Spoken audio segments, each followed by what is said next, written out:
Lihat ya. Amin. Oke, kita lanjutkan pembahasan hari ini tentang plumbing. Seharusnya dari Profitus, tapi Profitus berhalangan, jadi saya masuk dulu tentang sistem plumbing. Ya, oke, saya izin share dulu. Ya.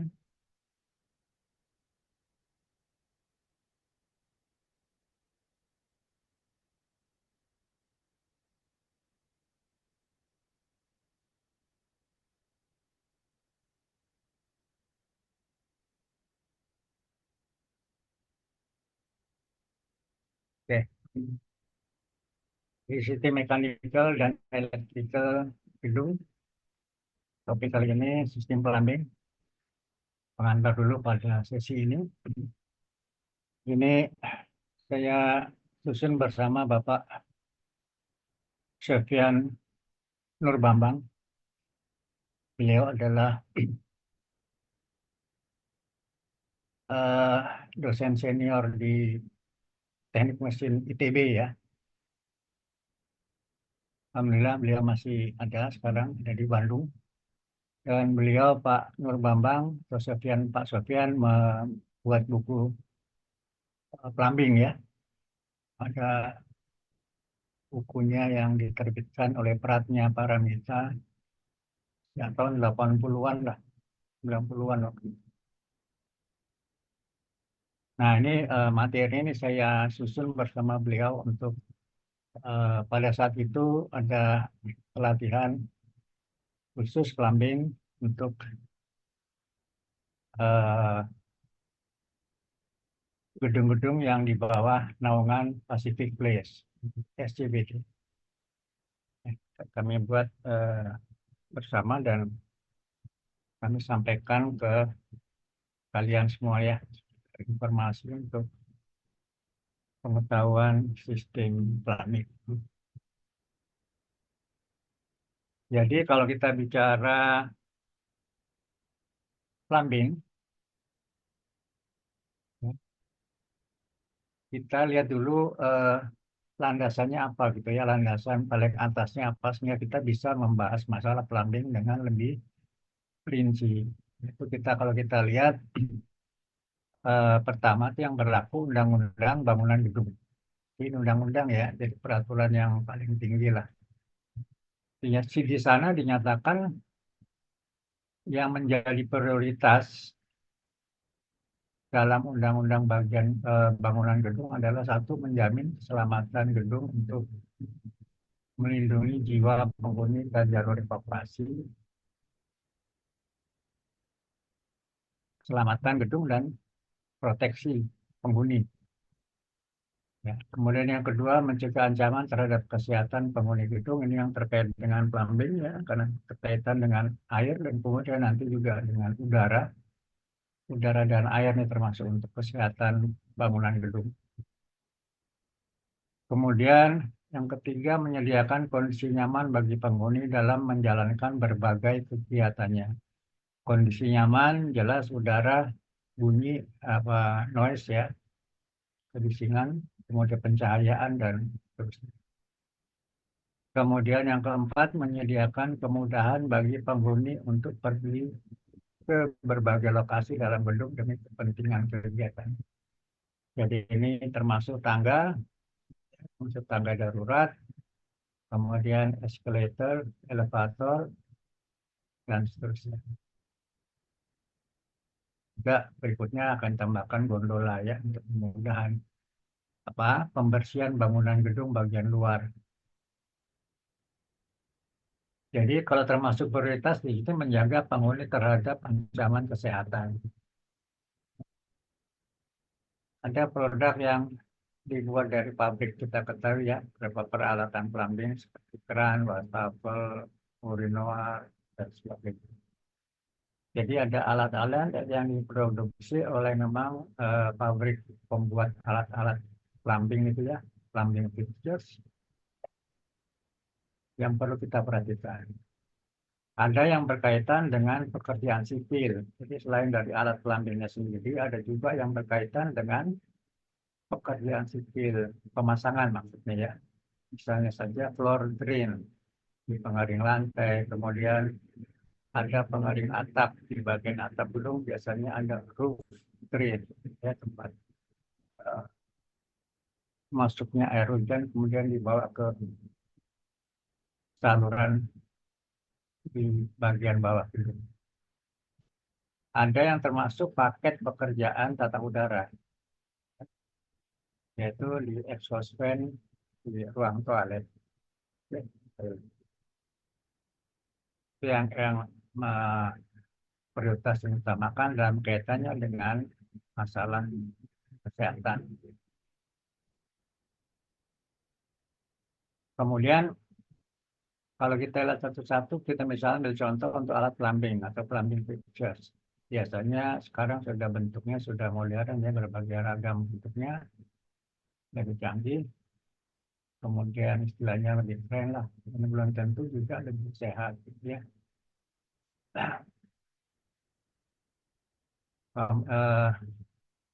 Kemudian juga alat plumbing itu biasanya mampu ada juga yang misalnya untuk mengeringkan lantai biasanya supaya lantainya nggak terlalu basah.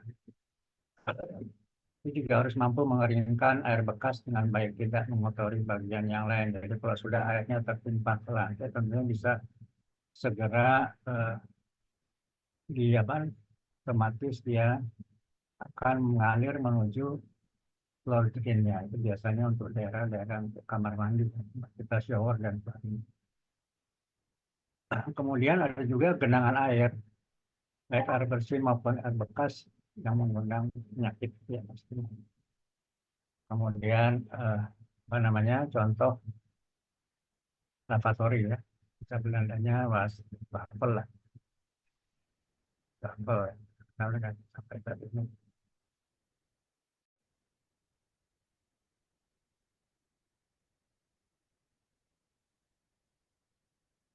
Misalnya ini contoh yang dibuat oleh Pak Sofyan Bambang. Gak lama contohnya ya di Hotel Mercure Ancol lah. Ini tentang wastafel ya, wastafel di mana ada keran air,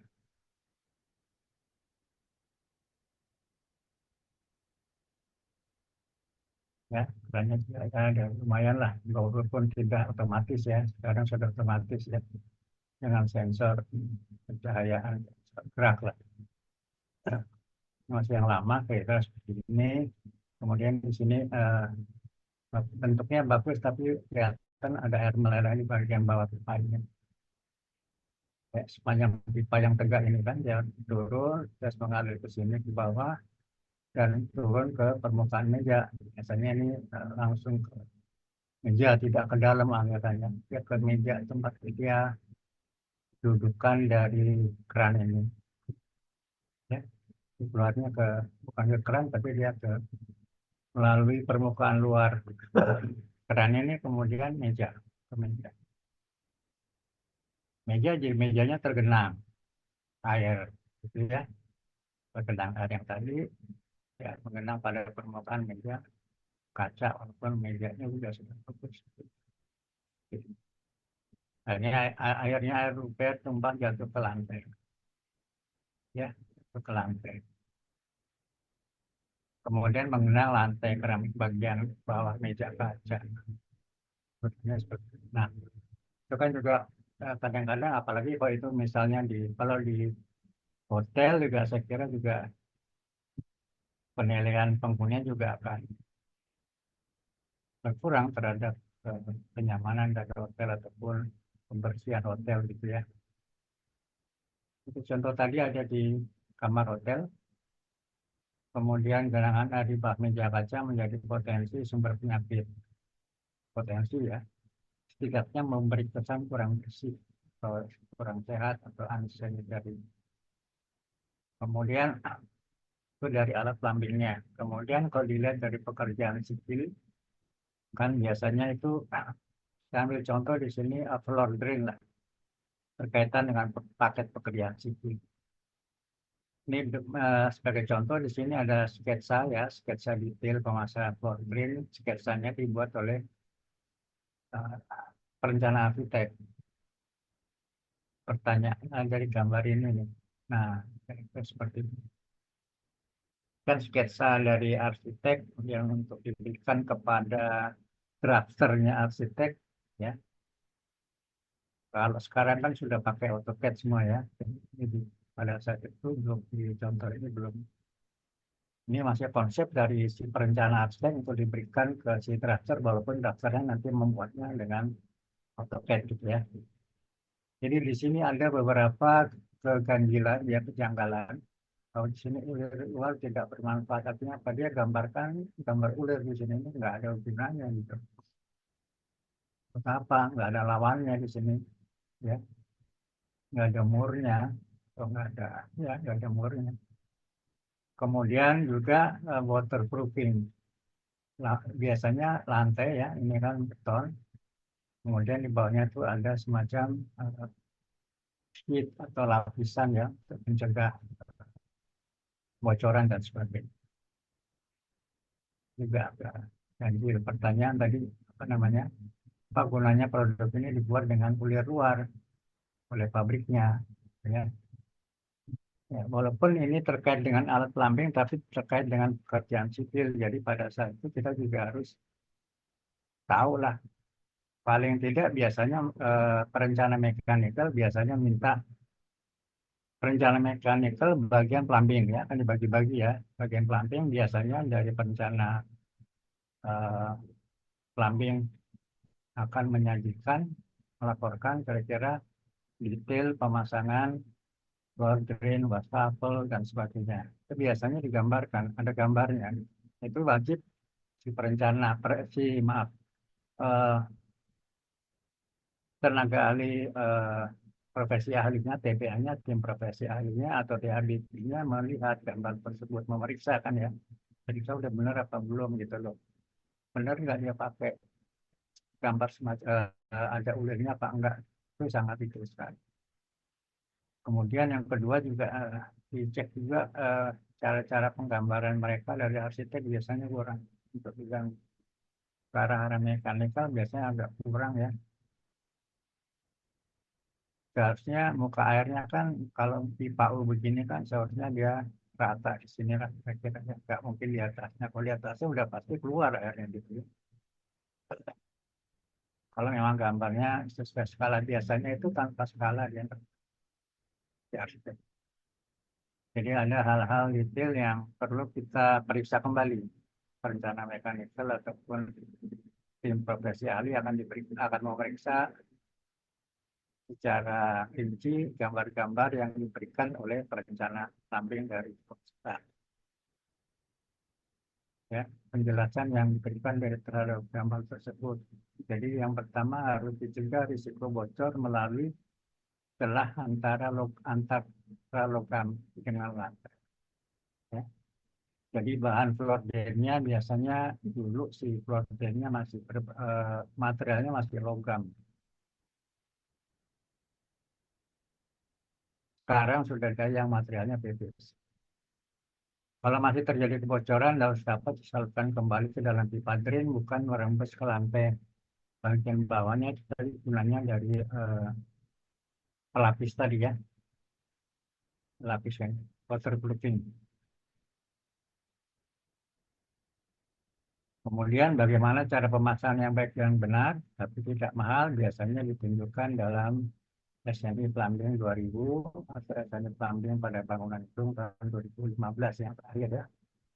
Pertama kali dulu tahun 2000, kemudian diperbarui SNI Plumbing tahun 2015. Jadi lingkup itulah contoh-contoh yang perlu diperhatikan dalam perencanaan dan pemasangan plumbing. Sedangkan lingkup sistem plumbing dinyatakan dalam standar Code tahun 2000, judulnya plumbing. Tahun 2005 juga ada tata cara perencanaan sistem plumbing. Ini ada data-data yang yang dapat digunakan lah dalam merencanakan sistem plumbing.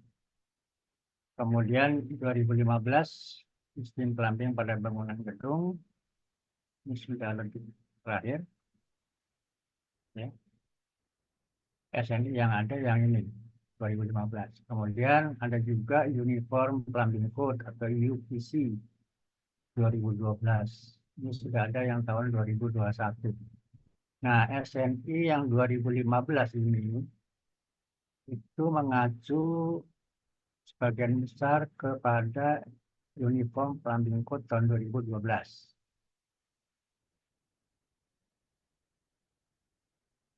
Karena demikian, karena pada saat itu Uniform Plumbing Code yang diperkenalkan oleh eh, namanya organisasi yang ada di Amerika, IAPMO, bisa lihat ya, IAPMO, datang ke Indonesia ke Badan Standarisasi Nasional memperkenalkan plumbing code-nya mereka gitu Amerika. Kemudian diterima oleh BSN, kemudian BSN melihat bahwa memang pada tahun 2000 berapa waktu itu ya, 2015 atau 14, 2014 lah, 2014 akhir gitu. Memang pada saat itu mereka pihak Indonesia BSM menyadari bahwa SNI terakhir itu tahun 2005, jadi sudah 10 tahun belum pernah berubah. Akhirnya dengan pertimbangan tersebut dan kemajuan teknologi alat-alat plumbing, kemudian diterima tawaran dari organisasi Amerika tersebut untuk merevisi plumbing yang tahun 2005 dan 2000. Keluarlah SNI 2015. Ya. Jadi sebagian dari isi dari SNI 2000 sama 2005 masih digunakan, tapi ditambahkan beberapa bab pembahasan yang lebih baru. Itu yang terakhir 2015. Kemudian kira-kira kalau kita lihat sistem plumbing yang 2000 kira-kira bentuknya seperti ini ya, ini ruang lingkup standar SNI lah. Kemudian beberapa ketentuan umum lainnya seperti ini. Nah, ini yang saya katakan tadi ya, jadi tahun 2005 namanya tata cara perencanaan sistem plumbing. Bentuknya seperti ini. Kemudian yang tahun yang terakhir ya 2015 sistem plumbing pada bangunan itu. Standar yang dipakai. Ya tadi yang saya katakan buku ya materi yang saya gunakan umumnya saya ambil dari bukunya Pak Sofyan Nur Bambang bersama siapa nih orang Jepang ya, Takeo Morimura. Ya. Nah, ini bahasa Indonesia. Kemudian ini tadi Uniform Plumbing Code yang tahun 2012 oleh Nyatmo, kemudian yang terakhir 2021. Karena mereka sangat progresif sekali ya, beberapa tahun sekali itu diperbaharui. Ini kira-kira yang menjadi dasar pemateri untuk masalah plumbing.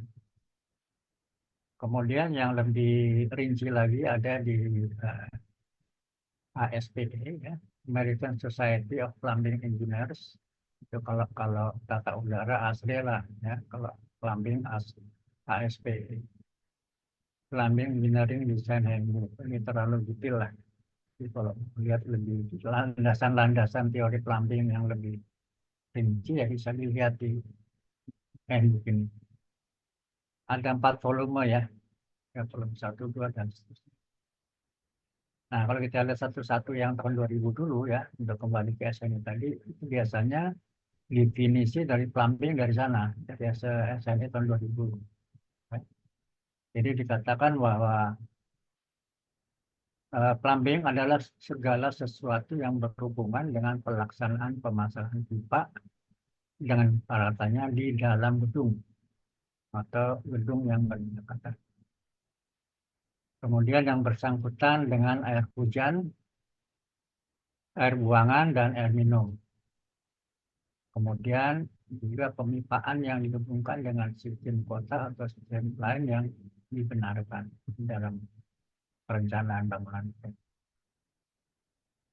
Oke. Ya.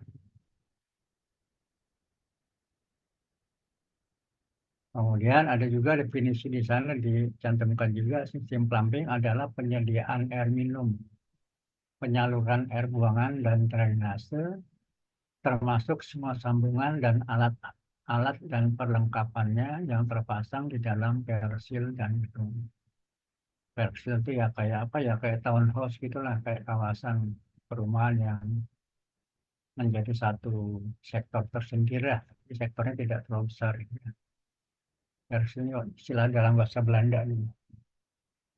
Kemudian juga di definisi Islam ini penyanakan air minum diartikan kualitasnya, bukan hanya air yang akan diminum. Artinya, jadi air bersih saja. Dulu ada juga yang mengatakan air bersih, ya. Itu termasuk yang diartikan di SNI Plumbing ini, air minum termasuk air bersih, gitu. Ya, termasuk air bersih. Jadi nanti kalau ada istilah air bersih itu maksudnya termasuk penggolongannya dalam plumbing itu yang air minum istilahnya ya. Jadi bukan saja yang bisa diminum, tapi juga air bersih yang digunakan misalnya untuk mencuci, untuk mandi dan sebagainya. Itu sebetulnya air bersih lah istilahnya. Yang dulu kita kenal dulu biasanya. Jadi secara umum air yang dibutuhkan untuk orang termasuk air panas, mandi dan cuci tangan gitu ya, termasuk istilahnya. Kemudian yang 2015 definisinya juga sama mirip-mirip ya, hampir sama dengan yang 2000 ya. Ya kalau dilihat kalimatnya hampir mirip dengan mirip nih, nggak ada perubahan yang dengan 2000. Jadi definisi yang kita pakai yang ini yang 2015 yang terakhir lah. Kemudian sistem ya, sistem plumbingnya, jaringan perpipaan meliputi penyediaan air minum, penanganan air limbah, bangunan penunjang, perpipaan distribusi dan drainase, termasuk semua sambungan alat-alat dan perlengkapan yang terpasang di dalam persil dan bangunan gedung dan pemanas air dan ventilasi untuk tujuan yang sama. Jadi, definisi sistem plumbing yang terakhir adalah yang ini, ya, dengan beberapa penambahan dari SNY terdahulu ya, termasuk di sini ventilasi dan pemanas air. Ya, kalau dari Uniform Plumbing Code tahun 2012 dari IAPO itu International Association of Plumbing and Mechanical Institutions. Ya, IAPO. Ya, kalau di dalam chapter 2 di sana sudah lebih ditekankan juga definisi dari sistem plumbing ya, termasuk air yang dapat diminum oleh potable water. Ya, suplai ke bangunan gedung, pipa distribusi, ya, dengan semua alat plumbing dan traps. Traps itu ya flow drain U-tap yang di bawah wastafel itu kan trap, dan antara lain seperti itu. Kemudian pipa drainase, pipa fan, ya, gilding drains, pengeluaran air kotor dan sebagainya. Kemudian termasuk juga sambungan dan perlengkapannya. Ya, semua itu hanya mencakup dalam bangunan yang tertentu ya, di dalam suatu daerah bangunan tertentu lah. Jadi sampai kalau keluar dari bangunan itu hanya sedikit, barangkali hanya air buangan air kotor dibuang ke drainase luar atau got luar lah, atau drainase terpusat. Itu setelah itu bukan lingkup dari plumbing, itu dari lingkup dari yang lainnya lah, teknik sipil penyihatan kalau nggak salah.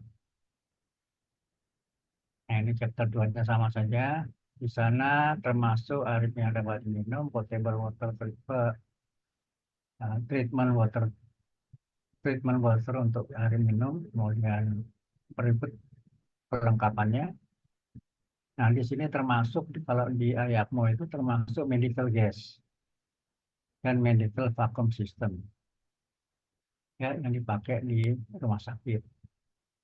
Kemudian liquid and fuel gas piping yang masuk dalam bangunan gedung, yang ada di dalam bangunan gedung. Misalnya saja bahan bakar solar di genset, ya, MRT di genset. Pemipaannya juga walaupun pendek tapi juga masuk lingkup dari plumbing kalau menurut IAPMO. Water heater saya kira memang termasuk ya, dari SNI juga masuk water heater dan fan, ventilasi fan untuk pipa ya. Kemudian kalau kita lihat satu persatu,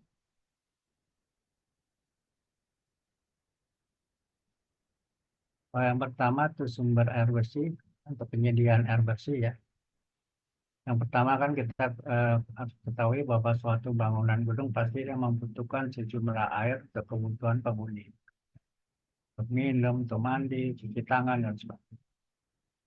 Nah, untuk itu ada beberapa metode untuk penyediaan air bersihnya. Yang pertama harus ketahui dulu sumber air bersihnya dari mana gitu. Apa dari sumur dangkal, atau dari air tanah, atau dari daerah air minum, PDAM. Kemudian bagaimana reservoirnya atau tangki penyimpan air bersihnya seperti apa. Ya.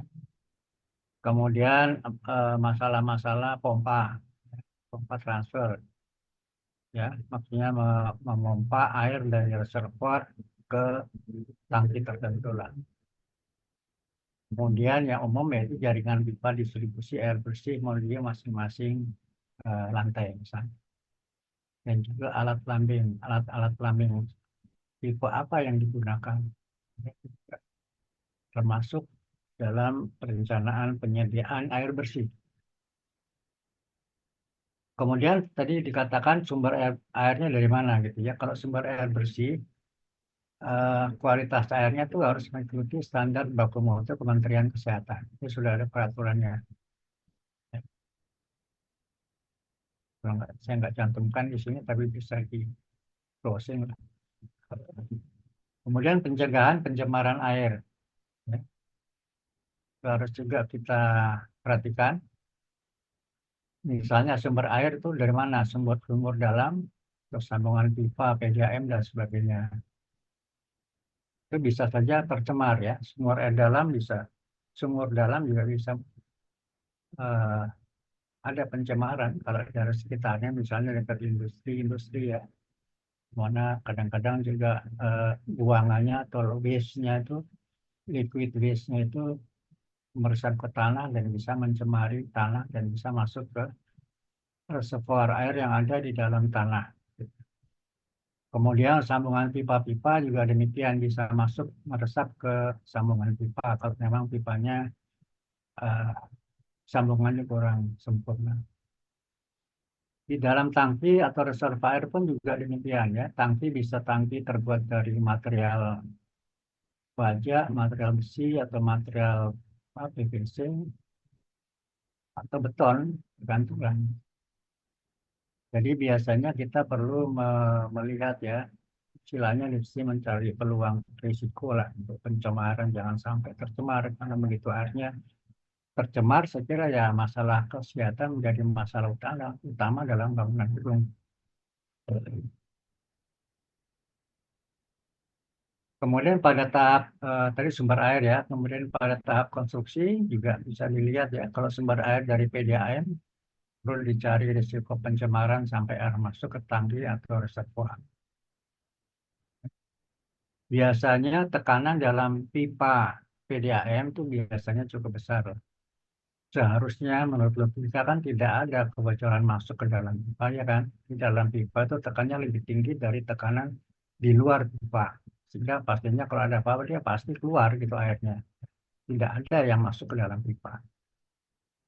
Ya misalnya contoh-contoh kebocoran pipa PDAM dan sebagainya itu ya yang pernah terjadi di Sudirman dan sebagainya, airnya sampai ke jalan itu kan bocor, jadi berarti tekanannya itu tinggi, jadi dia keluar gitu kalau ada kebocoran sedikit.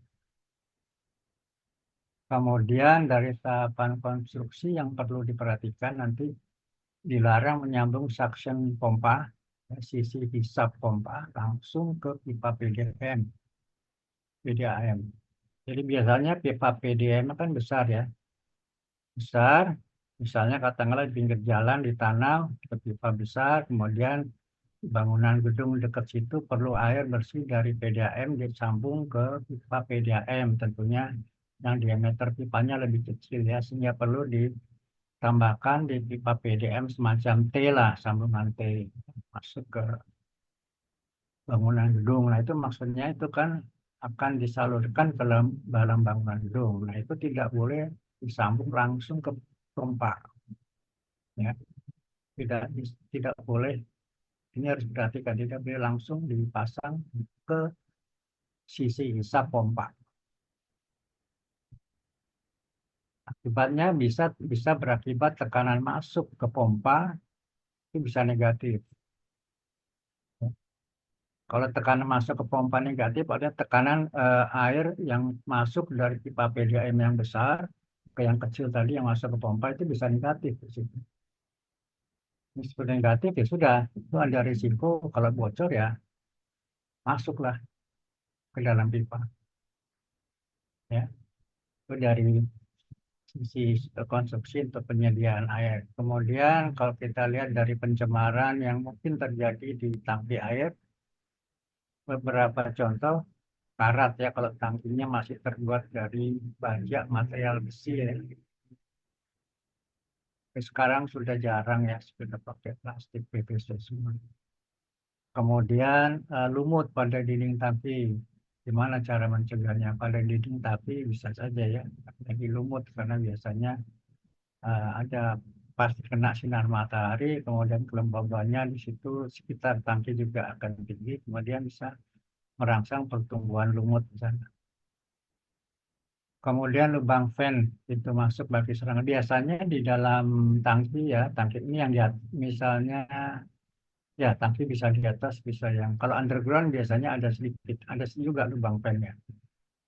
Lubang fan itu lubang untuk bernapas lah istilahnya, untuk pemasukan udara ke dalam eh, pemasukan dan pengeluaran udara ke dalam tangki. Atau misalnya tangkinya penuh, juga dia mungkin udaranya terdesak keluar sehingga bisa keluar, dia tidak terlalu tinggi tekanannya. Nah, biasanya lubang fan itu pintu masuk bagi serangga, tikus dan burung. Kemudian kalau kalau apa namanya tangki airnya itu besar ya, biasanya berbentuk kotak gitu yang sekarang kita lihat di beberapa bangunan gedung ada yang dipasang di atas seperti di gedung ASL juga ada itu ya, di atas, kemudian gedung yang baru ya IDP itu juga dipasang apa namanya eh, tangki air di atas warnanya biru buat tali plastik. Biasanya ada tutupnya di atasnya. Kalau tutupnya nggak rapat ya itu juga bisa menimbulkan masuknya ya, serangga-serangga lah. Ya. Itu dapat menyebabkan pencemaran pada air yang disimpan. Kemudian pada tahapan konstruksi lagi, kalau kita lihat sisi tangki dan reservoir air, yang dibuat dari beton seharusnya bukan menjadi bagian struktur gedung untuk menghindari risiko retak sehingga timbul risiko bocor ke dalam tangki. Ya. Nah ini tangki yang terbuat dari bahan beton itu biasanya merupakan tangki reservoir utama atau groundwater reservoir lah. Ya. Atau GWT, groundwater tank, ditanam di bawah tanah. Dibuatnya ya pada saat awal itu ya. Sekalian pihak sipil mengerjakan fondasi bawah, kemudian sekalian dibikin reservoir tank. Nah itu biasanya reservoir tank itu tidak konstruksinya tidak menjadi satu dengan struktur gedung, berpisah dia. Ya. Jadi kalau ada retak-retak apa dia tidak masuk ke dalam tangki, retak-retak dari bangunan gedung lah. Jadi terpisah, tidak boleh dijadikan satu dengan fondasi bangunan gedung. Kemudian yang manhole tadi harus tertutup rapat. Kemudian ya oke, yang tangki reservoir yang terbuat dari beton ini biasanya dimensinya besar. Ketinggiannya juga kedalaman dari tangki mungkin mungkin saja bisa 3 meter kurang ya. Kalau 2 meter aja lebih lah, 2 sampai 3 meter kedalamannya. Panjangnya juga macam-macam, tergantung volume yang mau disimpan, lebarnya juga demikian. Ya, itu biasa dihitung. Yang menghitung demand perencana mechanical bagian plumbing hanya memberikan informasi ke bagian perencana struktur sipil bahwa saya perlu groundwater tank 100 meter kubik per hari misalnya gitu. Nanti si perencana struktur ini yang menghitung dimensinya, karena dia yang tahu lokasinya yang ada di mana gitu. Lokasi di dekat bangunan gedung ada di mana. Ya, dia menentukan dia yang menghitung dimensi, kemudian dia yang menghitung struktur betonnya, ketebalannya berapa, ya, tebal beton, dinding betonnya berapa. Nah, biasanya pada saat setelah selesai dibangun reservoirnya, itu biasanya dites dulu, ya. Yang pertama, langkah pertama dites untuk ground water tank itu dites, udah selesai didiemin dulu seminggu lah kira-kira.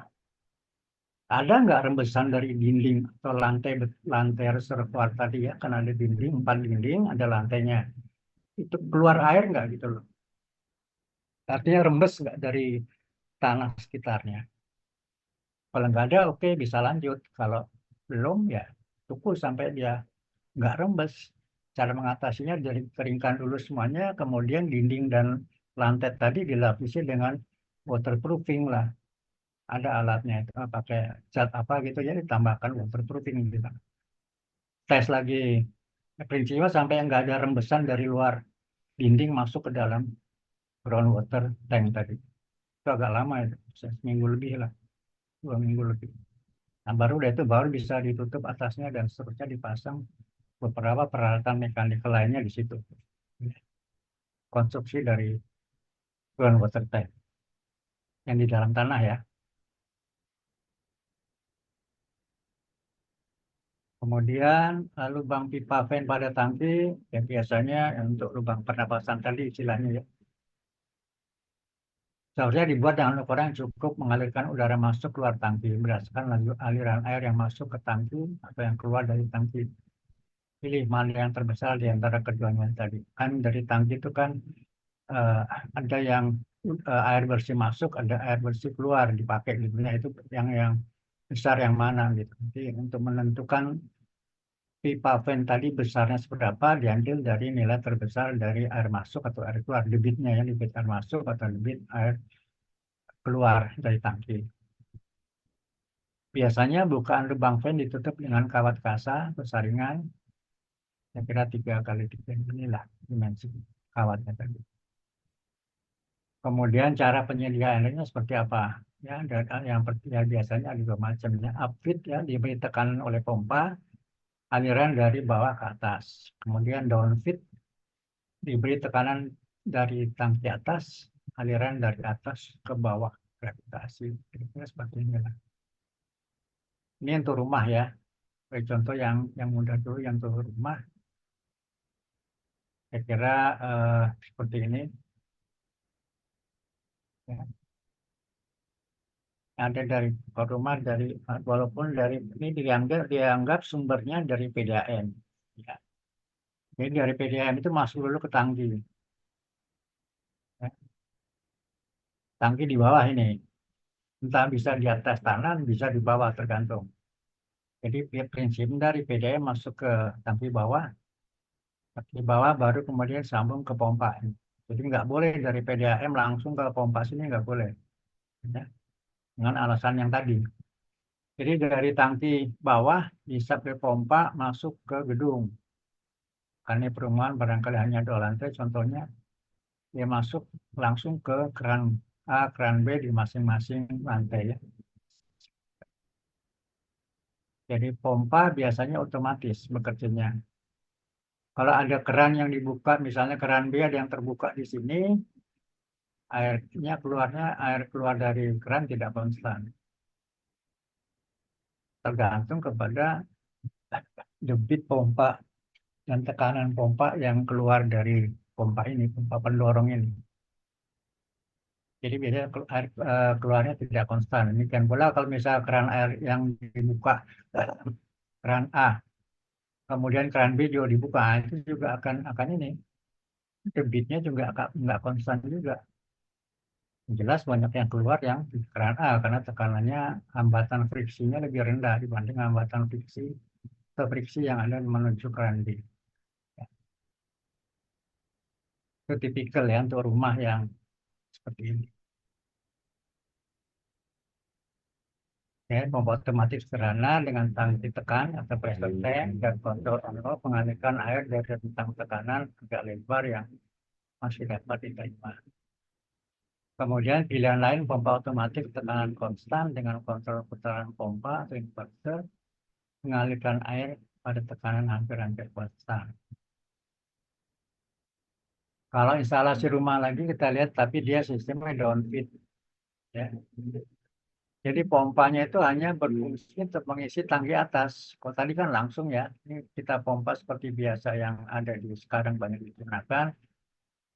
Masuknya sama seperti ini, tapi di sini dari pompa kita alirkan ke tangki atas. Ya, baru kita sambungkan ke pipa distribusi ke masing-masing lantai. Ya. Jadi aliran di sini gravitasi.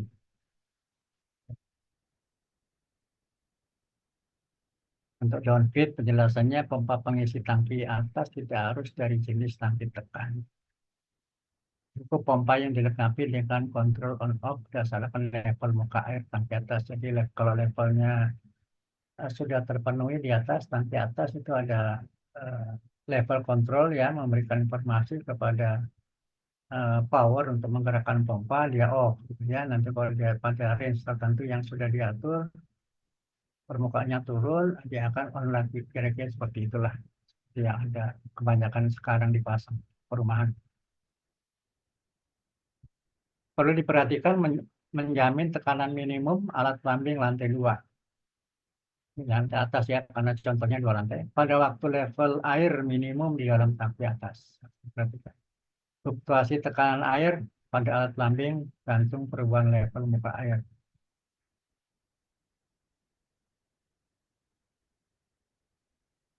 Nah, oke.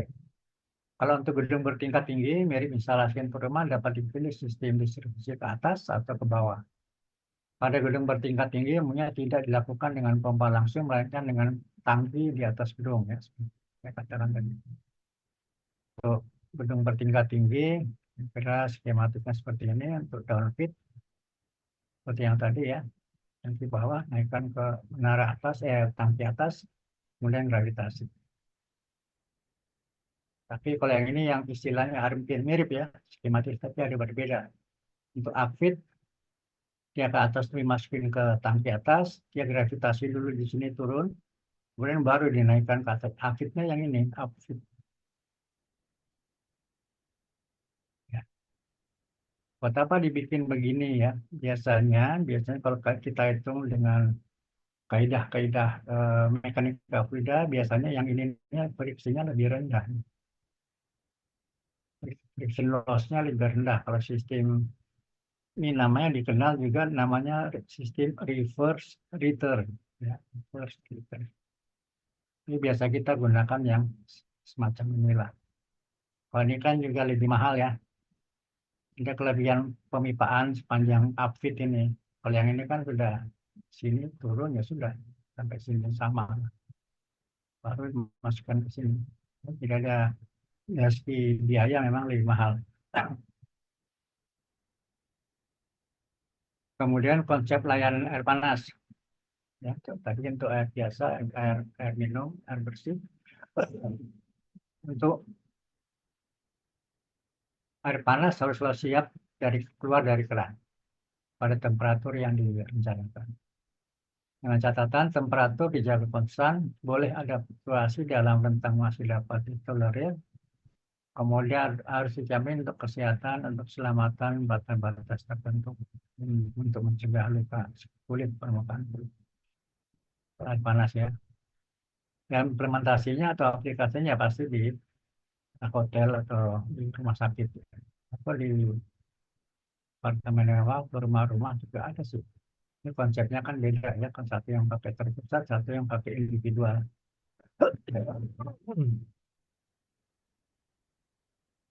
Kemudian yang masih dalam pembahasan air panas, jadi sirkulasinya bisa dengan gravitasi ya, memanfaatkan beda temperatur. Makin jauh dari tangki, temperatur makin rendah, jelas ya.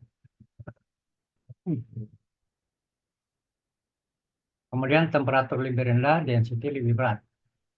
Jelas. Air dengan density lebih berat cenderung bergerak ke bawah.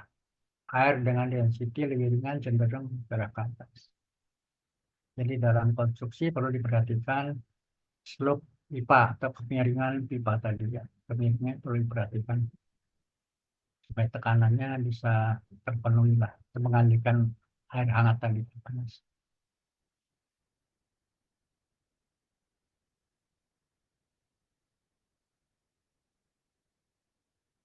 Oke. Kalau sirkulasi dengan gravitasi, kira-kira seperti ini.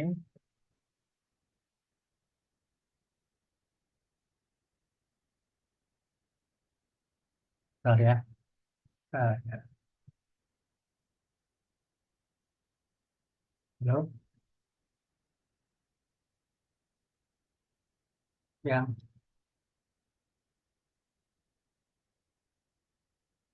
bentar saya lagi masih punya. Ya. Oke. Eh, kita untuk penyediaan air panas biasanya kita butuh pemanas air ya. Jadi pemanas air biasanya kalau ini contohnya ada di untuk bangunan gedung yang tinggi atau yang luas ya, hotel misalnya. Jadi kita masukkan CB ini cold water masuk ke heater pemanas air, kemudian masuk ke hot water tank. Hot water tank dibawa ke masing-masing ada tangki risernya atau tangki tegaknya ya. Ini masuk ke fixtures, alat lambingnya apa seperti apa, kemudian masuk kembali ke hot water return, ini hot water supply, hot water return. Nah, ini stop ini yang perlu diperhatikan supaya tidak terjadi aliran balik ke atas. Kemudian masuk kembali ke heater dan selanjutnya dipanaskan dan disimpan di dalam hot water tank. Jadi hot water return-nya ini by gravity, ya. Kemudian hot water supply-nya ini berdasarkan tekanan. Dari cold water tekanan sudah tinggi, ini dimanfaatkan juga masuk ke sini, kemudian dilanjutkan ke atas. Ya, tidak ada alat bantu di situ. Kemudian berikutnya ya, sirkulasi dengan pompa. Jadi dipasang pompa khusus mensirkulasi air panas untuk mengkompensasi penurunan temperatur sepanjang pipa. Water return ya, flow rate tergantung besarnya heat loss sepanjang pipa. Kemudian heat loss-nya ya karena temperatur airnya air panas ya mungkin ada yang lepas ke sini di permukaan pipa, kemudian lepas ke lingkungan sekitar pipa gitu ya maksudnya. Eh, di Jakarta cuaca panas dan lembab, fluktuasi temperatur udara luar tidak besar. Ya, fluktuasi temperatur udara luar nggak terlalu tinggi. Temperatur udara di dalam syaf pipa tidak banyak berubah. Nah, biasanya pipanya itu ya kalau untuk bangunan gedung tinggi, ke pipa semua pipa itu harus masuk dalam suatu shaft. Ya, shaft dalam bangunan isinya pipa-pipa, ada lagi shaft isinya electrical, kabel-kabel dan seterusnya. Ya. Dan dalam shaft itu rongga ya, rongga-rongga yang terbuat khusus, lubang itu dari bawah sampai atas gedung. Lubang semua itu isinya yang tadi pipa atau kabel masuk dalam pipa, masuk dalam shaft ya, pipa air panas tadi. Jadi temperatur udara di dalam syaf pipa tidak banyak berubah karena dia tidak berhubungan langsung dengan udara luar yang dianggap konstan gitu. Jadi heat loss sepanjang pipa hot water return yang kembali gitu ya hampir-hampir konstan. Sehingga flow rate-nya dapat direncanakan konstan. Pipanya itu untuk hot water pipe itu nggak perlu diisolasi, mahal. Pipa biasa aja, pipa biasanya kalau mau lebih sempurna ya pakai pipa tembaga, kalau enggak ya pipa hitam biasa, blade steel pipe bisa. Tapi nggak ada yang diisolasi, biarin aja nih. Nah, kalau sirkulasi dengan pompa, bedanya ya di return-nya. Water return main risernya tadi seperti tadi, ini kemiringannya juga perlu diperhatikan tadi. Baru masuk ke hot water circulation pump.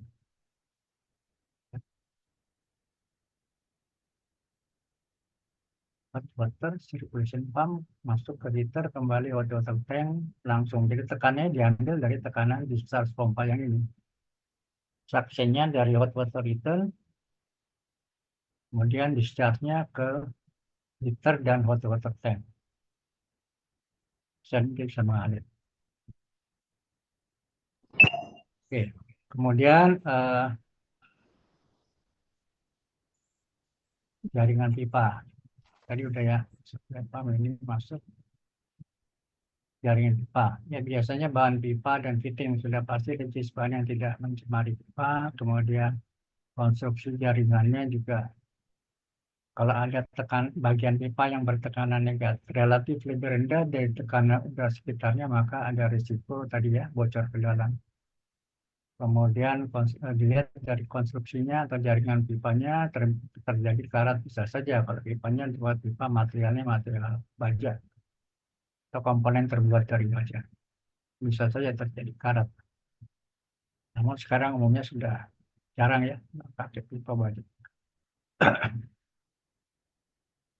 Kemudian ada beberapa kaidah yang perlu diperhatikan, yaitu larangan hubung pintas atau cross connection. Pencegahan hubung pintas atau cross connection ini sebuah larangan ya. Hubungan pintas, hubungan artinya hubungan fisik antara dua sistem pipa yang kualitas airnya berbeda. Ya, jadi cross ya. Jadi misalnya ada pipa air bersih, kemudian di horizontal, kemudian di pipa horizontal ini di bagian bawahnya dipasang lagi dengan pipa wastewater, ya itu nggak boleh gitu ya. Boleh. Entah itu sejajar atau bersilangan gitu ya, nggak boleh. Pokoknya nggak boleh di hubungan fisiknya nggak boleh. Satu takutnya ya. Kemudian yang kedua, sistem perpipaan air minum tidak boleh terendam dalam air kotor. Tidak boleh ditanam dalam tanah yang dicenari dapat tercemar. Jadi sistem perpipaan air minum jangan sekali-sekali dipasang di daerah yang tanahnya sering tergenang air di rawa atau di apa gitu ya, semacam itulah yang sering tergenang air, tempat genangan air lah, itu jangan lewat situ gitu, karena biasanya juga bisa menimbulkan pencemaran ke dalam sistem yang kita tidak tahu ya, apakah sistem pemipaannya terpasang dengan baik atau tidak. Jadi itu yang pertama. Kemudian dalam konstruksi juga perlu diperhatikan pencegahan aliran balik. Pencegahan aliran balik atau backflow aliran ke dalam sistem pipa air minum yang berasal dari sumber yang bukan air minum. Kemudian yang kedua, aliran balik dapat disebabkan oleh terjadinya sifon balik atau back siphonage, beberapa istilah yang kita kenal di pembahasan fluid mechanics. Tadi aku gitu.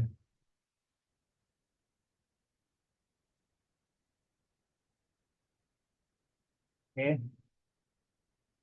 Nah, sifon balik kira-kira seperti inilah jelasannya sederhana. Katakanlah di perumahan, lantai 2 lah, contoh yang mudah dulu, lantai 2 ini ada lantai 1, lantai 2, sampai atap. Air bersihnya tersedia di atap gedung. Tangki air, kemudian di sini dipasang katup, keran. Kemudian distribusi ke bawah, sebagian masuk ke lantai 2, sebagian masuk ke lantai 1. Kemudian tentunya ada beberapa keran di situ ya. Ada keran B, keran A seperti tadi. Kemudian yang kebetulan misalnya yang contoh keran B, di sini dibuka nih. Buka keran untuk ngisi ember buat ngepel lantai gitu ya. Katakanlah seperti itu. Risiko terjadinya sifon balik seperti sketsa yang tadi, selang terbenam di ujungnya di bawah permukaan air dalam ember yang berisi air bekas. Ya. Jadi selang terbenam nih. Ini permukaan air, dia masuk ke dalam lapisan air. Jadi di bawah apa namanya permukaan air. Oke. Kemudian keran B masih tetap terbuka. Dia dibuka sampai airnya selangnya masuk situ. Katup C sedang tertutup. Ya, ini udah tertutup. Dan pada keadaan ini keran A dibuka. Maka dapat terjadi efek sifon menghisap air dari ember dan keluar dari keran A. Ini ditutup, ini terbuka terus ya. Ini ya kebetulan keran A-nya dibuka, ya udah. Yang keluar itu bukan air dari atas lagi, tapi yang dari sini kehisap. Nah jaraknya lebih dekat gitu ya, dan juga tekanan di sini lebih besar dari tekanan yang ada di sini. Sehingga ini yang dari ember langsung kehisap masuk ke keran, keluar ke keran A. Dengan catatan tadi keran B-nya masih terbuka, selang airnya masuk ke dalam air. Jadi tidak di atas ngocor gitu ya, tapi masuk ke dalam air yang ada di dalam ember. Itu bisa terjadi seperti itu. Kira-kira penjelasan tentang uh, sifon balik. Oke. Jadi mencegah sifon balik secara umum mencegah efek sifon dengan membuat celah udara dalam sirkuit air yang berpotensi menimbulkan efek sifon. Mencegah membuat celah udara, gap ya. Pada gambar skematik jangan memasukkan atau membenamkan selang air ke dalam ember. Kalau ujung selang berada di atas muka air ember berarti ada celah udara. Nah sebaiknya ditaruhnya ya selangnya jangan dibenamkan ke dalam air gitulah. Selangnya langsung aja dari keran, nggak usah pakai selang gitu ngocor gitu ya. Lebih baik untuk mencegah sifon balik. Balik kemudian pukulan air atau water hammer. Water hammer. Pukulan air ada ya mungkin detailnya sudah ada dijelaskan di mekanika fluida ya. Pukulan air adalah gejala yang menimbulkan suara seakan pipa dipukul sebagai akibatnya. Apabila aliran air dalam pipa diberhentikan secara mendadak oleh sesuatu katup, tekanan pada sisi hulu katup akan meningkat tajam, menimbulkan gelombang tekanan merambat ke arah hulu, kemudian dipantulkan kembali ke arah katup semula. Misalnya kondisi yang paling ekstrim seperti itu.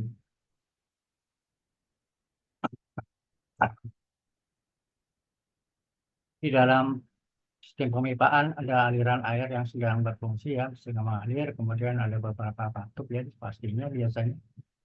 Kemudian tiba-tiba nggak tahu kenapa katup tersebut tertutup sehingga aliran terhambat, itu biasanya akan memukul katup. Ya.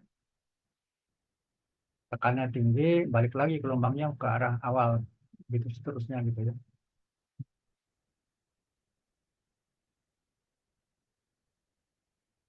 Keadaan yang berisiko bila terjadi pukulan air kalau katup dibuka ditutup mendadak.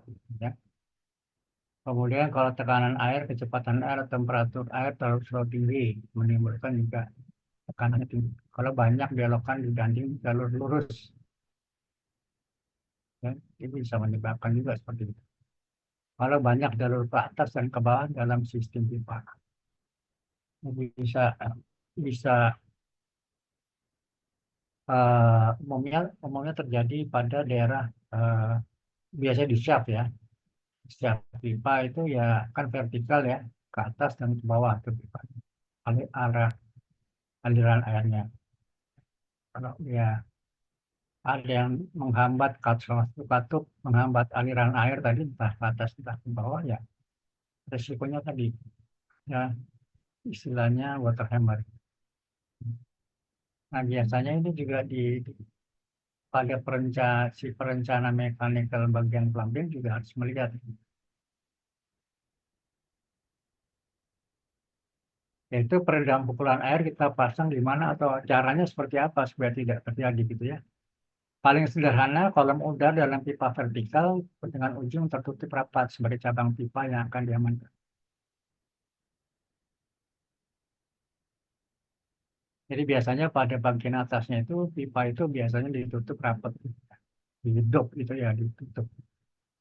Kemudian setelah beberapa waktu udah tersebut akan larut dalam air dan perlu diganti dengan menguras segmen pipa tersebut.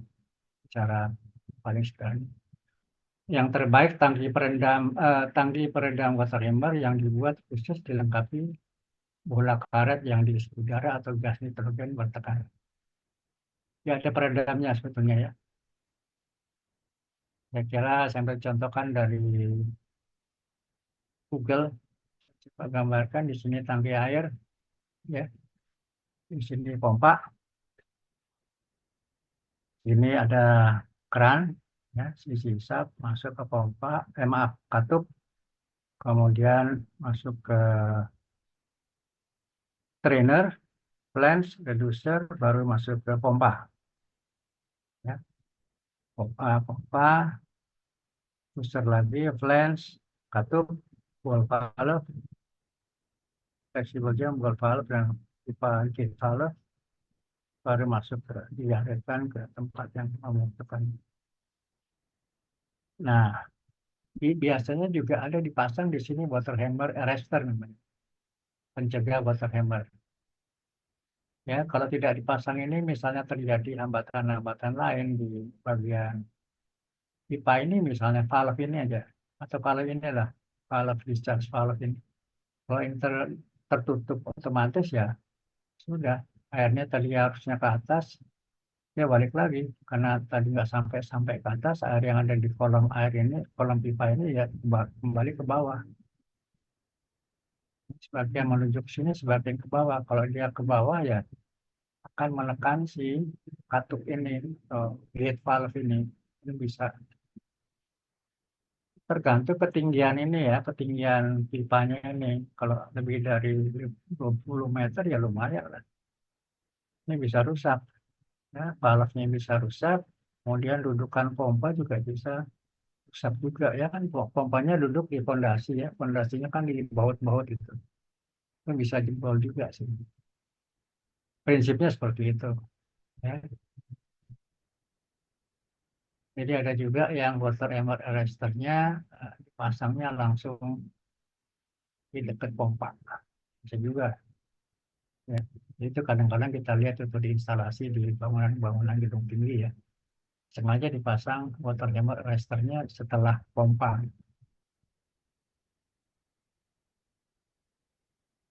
Oke. Kemudian pemakaian air. Pemakaian air setiap orang berbeda-beda ya. Untuk bangunan gedung, bangunan gedung apakah dia hotel, apakah dia rumah sakit, mal, dan sebagainya. Pemakaian air setiap orang sehari bergantung pada budaya, kebiasaan, dan iklim tempat dan juga fungsi dari bangunan. Misalnya untuk kebiasaan mandi daerah kita tropis, panas dan lembab, kebiasaan mandi 2 kali sehari, pagi dan sore dengan mengguyur badan. Daerah 4 musim, pada musim dingin, winter, kebiasaan mandi berendam sekali sehari atau bahkan kurang. Ya, jarang mandilah kalau di luar negeri biasanya. Kemudian pemakaian air berapa banyak? Perkiraan pemakaian air rata-rata per sehari per orang untuk Indonesia seperti ini. Ini dari tabel bukunya Pak Sofyan Pelambing tadi ya. Jadi kalau huniannya apa rumah apartemen rata-rata sehari butuh 160 sampai 250 liter per hari air bersih. Sedangkan jangka waktu jamnya per hari kira-kira 8 sampai 10 jam per hari. Itu bisa dihitung volumenya berapa. Ini tiap penghuni ya. Kemudian hotel atau penginapan antara 250-300, jangka waktunya 10 jam per hari untuk setiap staf. Untuk kantor, peribadatan, masjid, dan sebagainya. Itu dasar-dasar yang biasanya dipakai si perencana mechanical plumbing dalam menentukan jumlah kebutuhan air dalam bangunan gedung. Kemudian pemakaian air, kita bisa lihat tadi ya, tabel tersebut dapat digunakan untuk membuat perkiraan pemakaian air sehari. Untuk desain sistem penyediaan dari PDAM maupun dari sumber lain dan untuk menentukan volume tangki air bawah. Jadi tabel itu bisa digunakan ya. Tuh, kalau mau lebih lengkap ya bisa berdasarkan referensi dari bukunya Pak Sofyan. Tabel tersebut tidak dimaksudkan untuk desain ukuran pipa. Ya. Misalnya pipa dari PDAM. Jadi pipa dari PDAM biasanya sudah ditentukan oleh mereka gitu ya, berapa besar.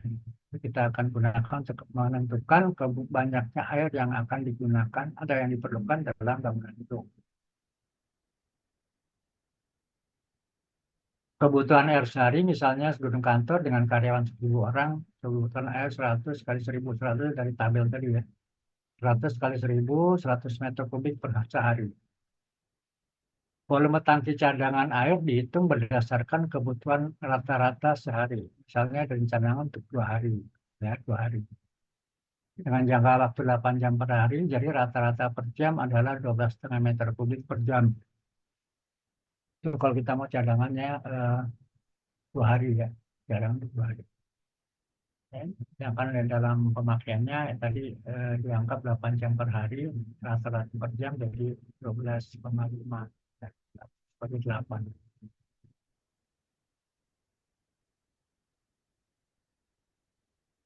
Oke, kemudian perkiraan beban pemakaian beban puncak. Jadi kan kebutuhan air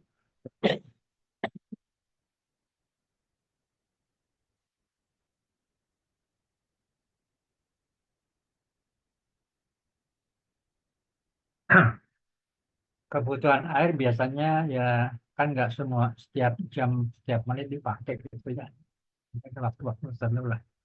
Kadang-kadang waktu yang peaknya puncaknya juga banyak yang menggunakan air, perlu air, dia perlu dihitung. Sehingga kita bisa mengoptimasi volume persediaan air di dalam tangki atas misalnya.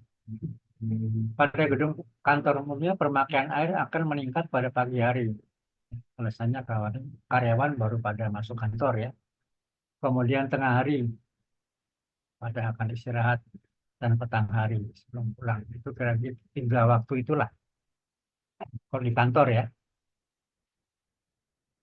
Oleh karena itu ada formula empiris juga di situ pemakaian air untuk jam kerja diperkirakan yang maksimum debit air maksimum C1 kali jam rata-rata meter kubik per jam.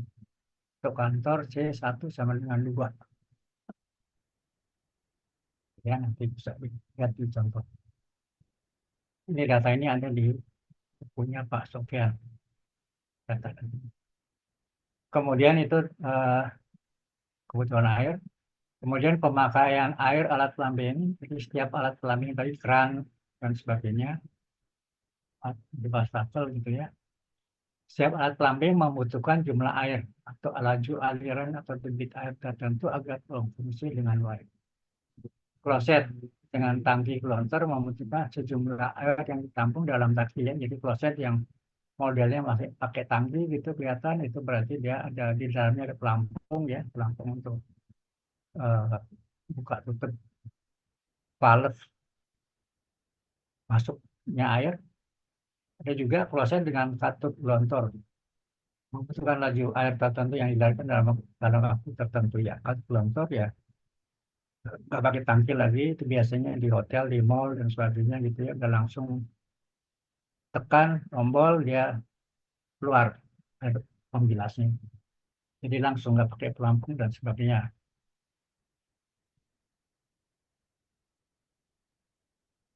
Jadi pemakaian air alat plumbing ya, sekali lagi ini alat plumbing. Pemakaian air alat plumbing setiap kali penggunaan. Jadi misalnya klosetnya dilihat ini.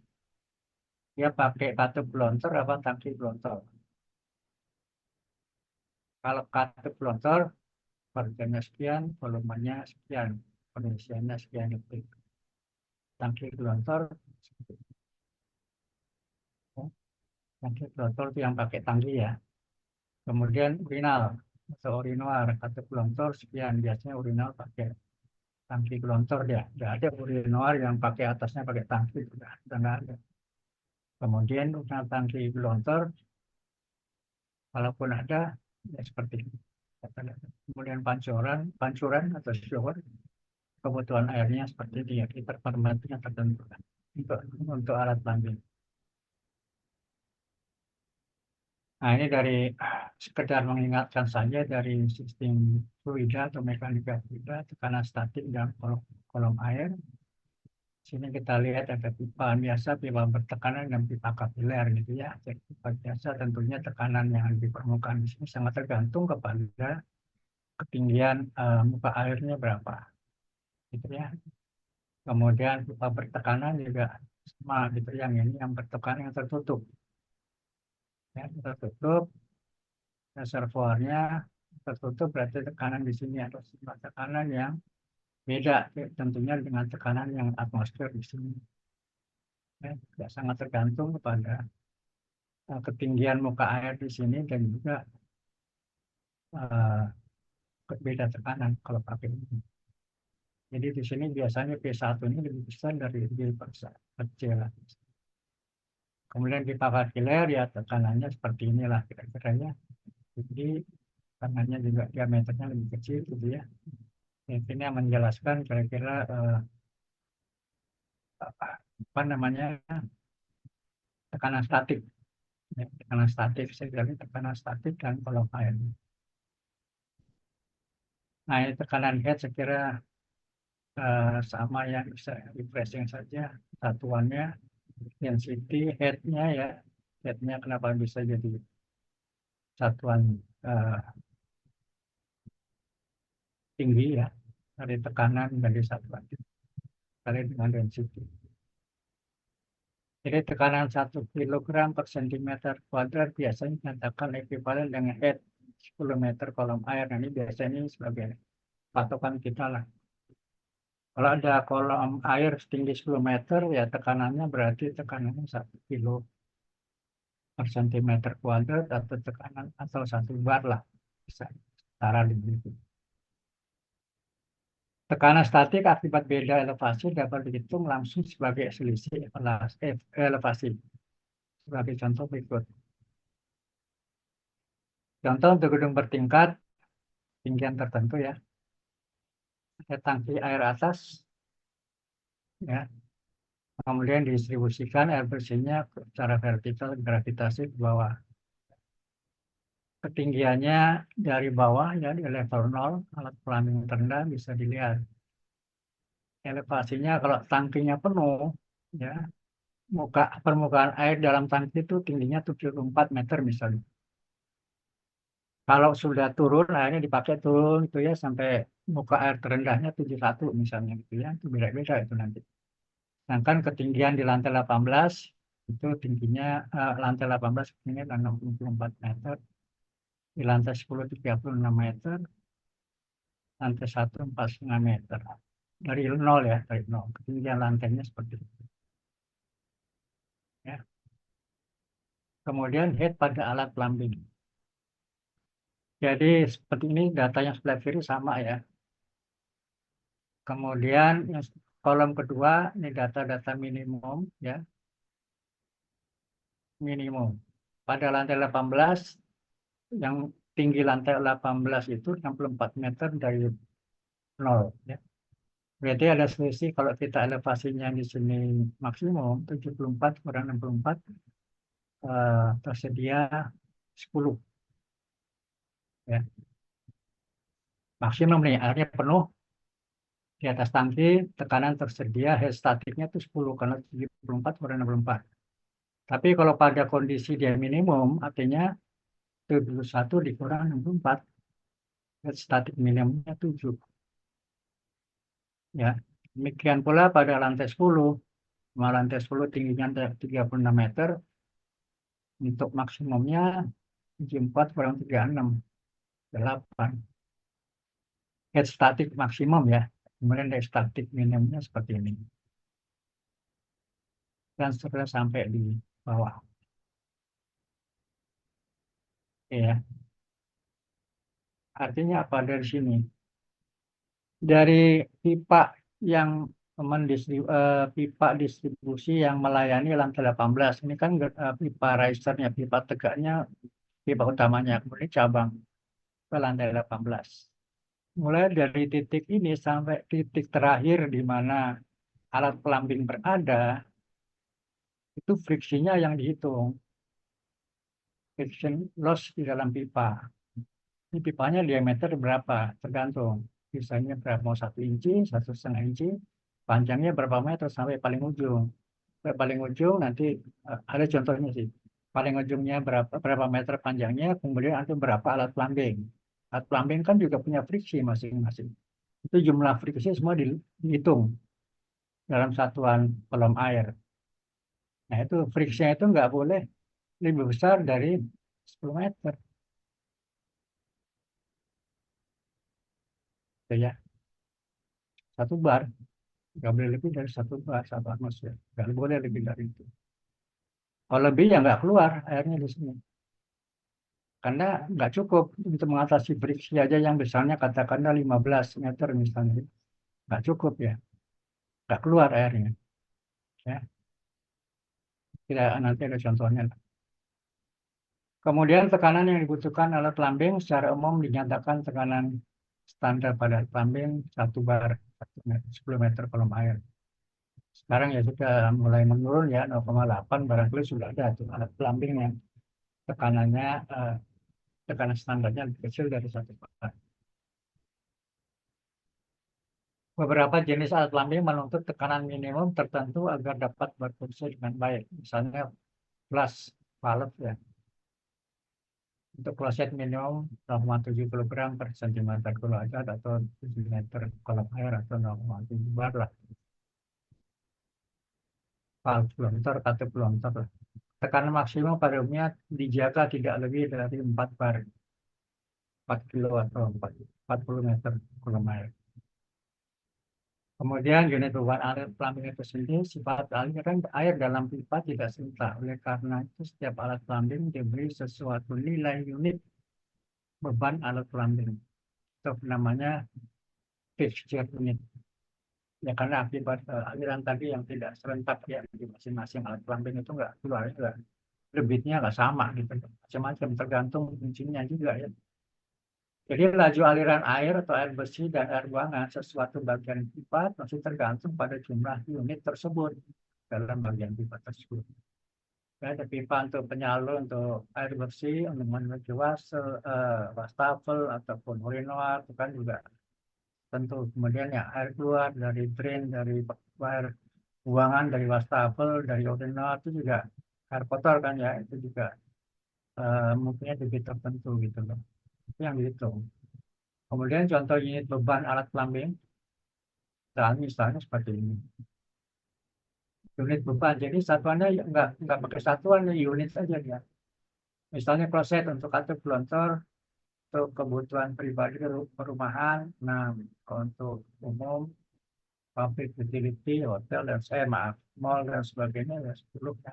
Dan sebenarnya urinal tangki pelontor, pancuran, shower, bak cuci tangan, bak cuci dapur, dan seterusnya. Nah, itu namanya unit beban alat plumbing, UBAP. Jadi unit beban alat plumbing, jenis dan jumlah alat plumbing harus disediakan sesuai dengan standar yang berlaku. Misalnya ASEAN, itu juga ada aturannya, ada tabelnya lah. Untuk fasilitas toilet umum yang seperti di kantor atau mall, jumlah alat plumbing yang kurang memadai akan memperpanjang waktu penggunaan. Jadi banyak yang antri lah, gitu. Kalau nggak cukup alat plumbingnya. Jadi misalnya untuk fasilitas toilet umum. Oke.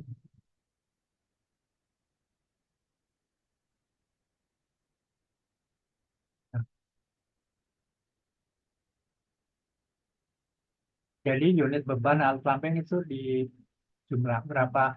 Misalnya alat plumbingnya ada kaca pelontor, ada urinal, kemudian ada bak cuci piring dan bak cuci tangan. Itu kan masing-masing ada nilainya ya, nilai UBAP-nya. Itu semua jumlahnya berapa tuh dalam satu bangun ngandung itu dijumlahkan. Dijumlahkan, kemudian masukkan ke grafik Hunter namanya. Grafik Hunter namanya. Karena yang menemukan itu semester Hunter. Jadi unit beban alat plumbing tadi dijumlahkan keseluruhan unit beban alat plumbing yang ada dalam bangunan gedung. Berapa ratus atau berapa ribu gitu ya. Katakanlah 100. UBAP-nya 100, ini tarik vertikal ke atas. Ya. Nah, yang satu apa dua nih? Satu tuh untuk yang tangki apa namanya katup gelontor, yang ini tangki gelontor yang atas. Jadi banyak gitu ya. Motor nggak harus tergantung aplikasinya apa, baru di sini ditarik ke kiri, horizontal dapat deh kebutuhan beban liter per menit kebutuhan bangunan tersebut. Ya. Kemudian untuk yang lebih besar lagi sampai dengan 3.000 unit beban alat pump juga ada, ya. 0 sampai 500 sampai 1.000 prinsipnya seperti itulah. Cuma dibandingkan di sini diperhatikan mana yang pakai tangki gelontor, mana yang pakai kartu gelontor. Ya. Dapatnya tetap liter per menit. Kemudian untuk air panas. Air panas beda lagi. Air panas ya tetap dia pakai keran juga kan. Keran untuk air panas, ya air panas air ini bisa termasuk. Bisa juga untuk aplikasinya itu biasanya eh, dilihat aplikasinya mau restoran atau mau rumah sakit, asrama, hotel, motel, apartemen, kantor, dan seterusnya itu beda. Jadi, jumlah alat kelaminnya kemudian seperti biasa yang tadi. Jadi di sini tidak ada faktor katup gelontor atau eh, tangki gelontor. Untuk yang 3.000 unit, ya, air panas. Nah, tekanan pada alat pumping, tekanan statik artinya tidak pada saat tidak ada aliran, tekanan total pada waktu alat pumping berfungsi dengan aliran air. Kemudian ada kerugian tekanan akibat gesekan dengan permukaan dalam pipa sepanjang aliran tersebut. Ini jelas ya, ada air mengalir dalam pipa pasti ada friksi-nya. Sejak dari sumber tekanan. Untuk gedung bertingkat tinggi perlu dibatasi tekanan maksimum pada alat pumping. Untuk gedung bertingkat tinggi perlu dibatasi tekanan maksimum pada alat pumping. Biasanya beberapa lantai dikelompokkan dalam satu zona, dilayani oleh cabang yang dibatasi tekanannya dengan bantuan pressure reducing valve (PRV). Ya, contohnya seperti ini. Ini ada gedung 23 lantai, ini tangki atasnya. Ya. Kemudian contohnya di Menara Sudirman, tangki pada lantai atas, lantai 23 dengan gravitasi masih memberikan tekanan minimum pada lantai 18.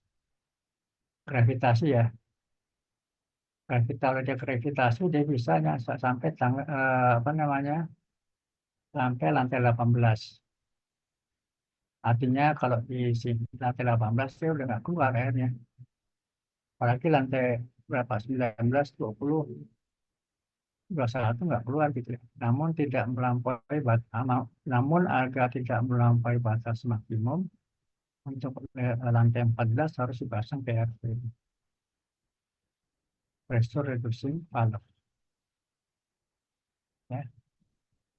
Artinya, kenapa dipasang pressure reducing valve? Kalau dia gravitasi saja dari lantai 23 sampai 14 ini, ya kan? Ini punya ketinggian. Jumlah lantai 23 kurang 14, 9. 9 lantai, 9 satu lantai 4 meter, 9 kali 4, 36. 36 kolom air artinya 3,6 bar. Cukup tinggi itu. Ya, sangat tinggi. Nah, itu di sini pasti dipasangkan alat penurun tekanan, pressure reducing valve, supaya jangan terlalu tinggi. Sampai di sini nanti kalau udah sampai lantai 9 udah tinggi sekali, makanya di sini dipasang. Kenapa dipasang di sini? Karena dilihat biasanya setiap PRV itu dia si vendor, si pembuat VR-nya sudah mencantumkan data-data teknisnya bahwa PRV saya ini akan bekerja antara yang sekian sampai sekian bar. Itu yang kita pilih. Ya. Biasa turunnya otomatis ya, mau dari 14 ke maaf dari 3,6 tadi sampai 2,5 atau bagaimana gitu ya, diturunkan di sini. Kita yang milih ya. Sedangkan dari lantai 19 sampai 22 tidak cukup tekanan dari tapi atas. Artinya nggak keluar nih di sini. walaupun dekat dengan tangki. Karena apa? Nggak kuat dia mengatasi friksi di sini. Friksinya lebih besar. Wah, ini tekanan kolam air di sini kan paling 0,4 bar, ya kan? Ke sini nggak cukup mengatasi friksi di lantai sampai lantai 19. Maka dipasang booster. Jadi biasanya di atas tangki air yang di atas ya, itu dipasang booster untuk beberapa lantai. Biasanya 3 atau 4 lantai lah melayani itu, khusus untuk lantai tersebut. Berikutnya pakai gravitasi biasa. Ya, yang untuk gravitasi biasa ya nanti lihat lagi di mana dipasang PRV-nya. Oke. Di parameter ada segmen yang bertekanan cukup tinggi. Pipa racer ya pipa tegak ya, pipa distribusi air bersih yang tegak itu juga. Kalau dilihat kolam airnya tentunya ada yang tekanannya cukup tinggi ya, itu perlu dicek kembali.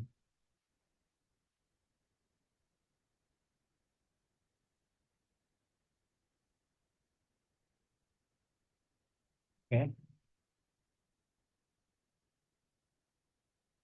jadi gedungnya seperti ini. Nah, Firman coba lantainya 23, tinggal Firman.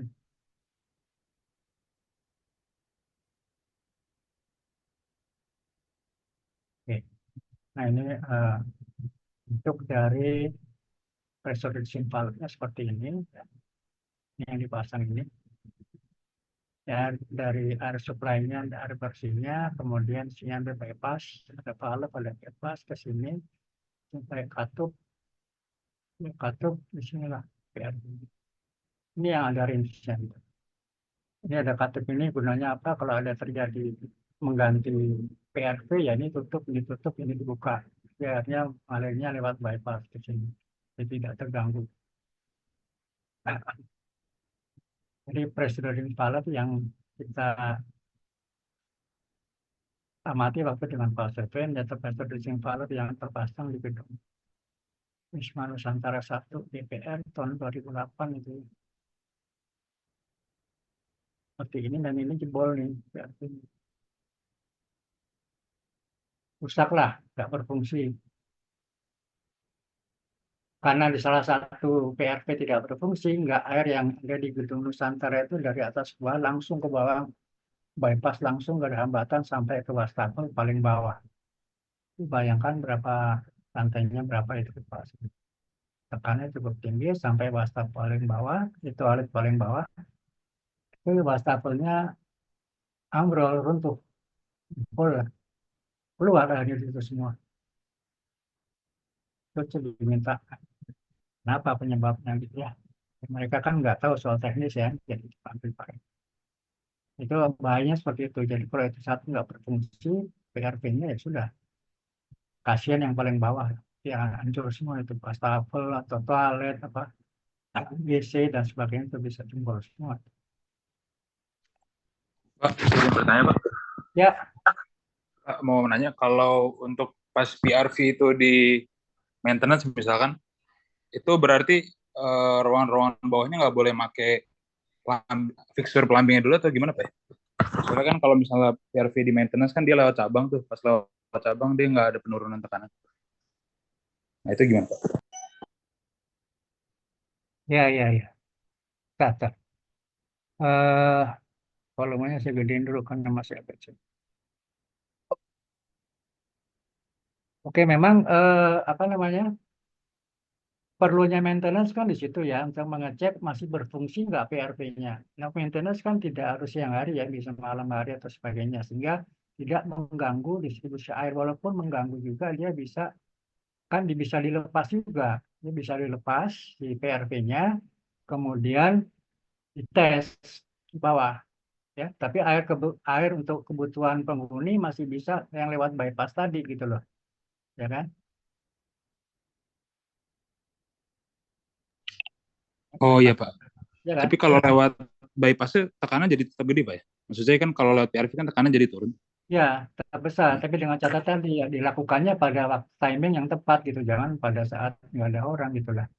kan biasanya PRV nggak hanya satu, Mas. Dalam satu shaft itu mungkin ada dua atau tiga lebih, jadi satu-satu gitu loh, satu-satu diperiksanya. Ya, bisa dengan cara itu gitu ya. Jadi dengan dua ini alirnya di bypass, tekanannya agak agak diaturnya dari katup yang ini supaya tekanannya tidak terlalu tinggi. Bisa juga, itu kan ya. Nah, kalau ini mau dicek, bisa saja dilepas atau metode ya berfungsi apa namanya? Ini tetap berfungsi seperti ini, tapi di sisi keluar dan sisi masuk ini diukur tekanannya berapa, static pressure berapa. Bisa saja sih. Kalau si bagian maintenance-nya punya alatnya ya nggak masalah tanpa mengangkat si PRV ini. Kita hanya cek tekanan statisnya berapa. Kalau fasilitas itu ada ya, kalau nggak ada ya fasilitas pasta biasanya dilengkapi di sini seperti ini untuk mengukur tekanan biasanya. Di sini kan juga ada pengukur tekanan masing-masing ini. Kita bisa lihat dari delta P di sini masih masih oke nggak gitu loh. Kan biasanya pakai pressure gauge pemasangannya. Jadi kita bisa menentukan oh tekanannya masih oke nih, masih berfungsi oke, lewatin ke PRV berikutnya. Kalau ada yang ternyata lebih tidak memenuhi persyaratan range-nya ya itu yang di diganti. Biasanya sih seperti itu gitu ya. Baik, terima kasih Pak. Ya semacam.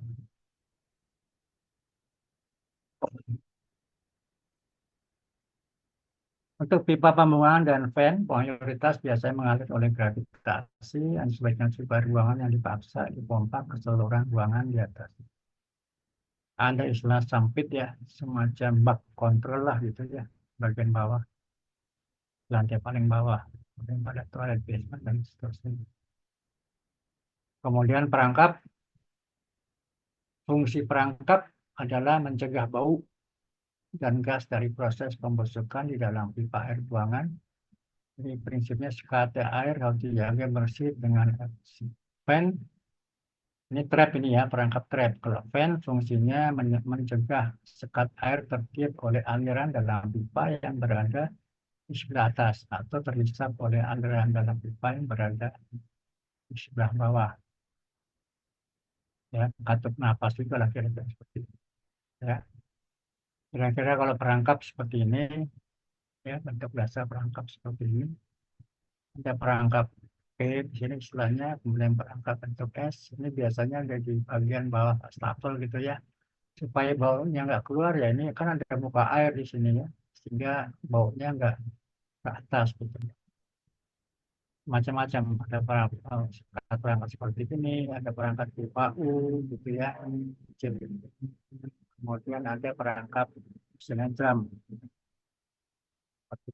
Jadi mencegah supaya bau tidak keluar ke saluran masuknya drain tadi ya, tidak masuk ke wastafel contohnya misalnya. Kemudian seperti inilah kira-kira ya, seperti sini lubang masuknya, ini outlet masuk, nyambung sini ada muka air. Kalau ada gelontoran dari atas, ya ini airnya terus keluar gitu ya, sampai di berhenti ya dia akan kembali ke permukaannya sama, jangan berhubungan kan ya. Jadi muka airnya ini juga perlu diperhatikan untuk alat plumbing yang akan direkomend atau akan dipasang. Kemudian bentuk dasar perangkap jenis cerita ya macam-macam lah. Yang pakai kolom air, ini bisa di bak cuci dapur seperti ini. Kemudian sekat perangkap ada yang modelnya seperti ini. Ruang di lantai ini. Ya, drain floor drain. Biasanya di lantai itu ada di toilet apapun ya, ada floor drain. Tapi biasanya kadang-kadang toilet entah di rumah, entah di mall ya, di public service kadang-kadang ada toilet yang bau gitu ya. Ini sebetulnya bisa dilacak biasanya yang bau itu dicek dulu di floor drainnya ya di lantai itu. Di sini kalau ini dibuka ini masih ada air tergenang nggak di sini? Ya. Kalau udah kering nggak ada air ya berarti penyebab baunya di situ kan bau yang dari air buangan tadi bisa lari ke sini, bisa lari ke lantai, ke atas lantai. Itu jelas itu pasti begitu sih.